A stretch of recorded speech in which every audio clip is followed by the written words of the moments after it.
在地新闻继续来看，台中市农会号召各区的四建会到大甲区的西四海岸来净滩，用实际行动推广环境的保育、保护海洋的资源。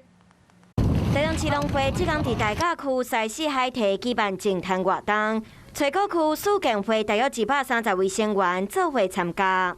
蛮有意义的一件活动，可以练身体，然后又顺便清理废弃物，这样。第一次来呢，而且发现海边有很多的垃圾，可能会影响到海洋动物产卵。海龟它可能会把吸管那个吃下去肚子，然后会死掉。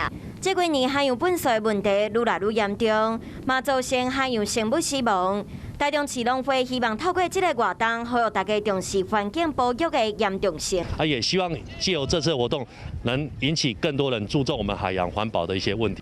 主办单位希望透过这个活动，呼吁大家做伙加入环保的行列，用行动来爱地球。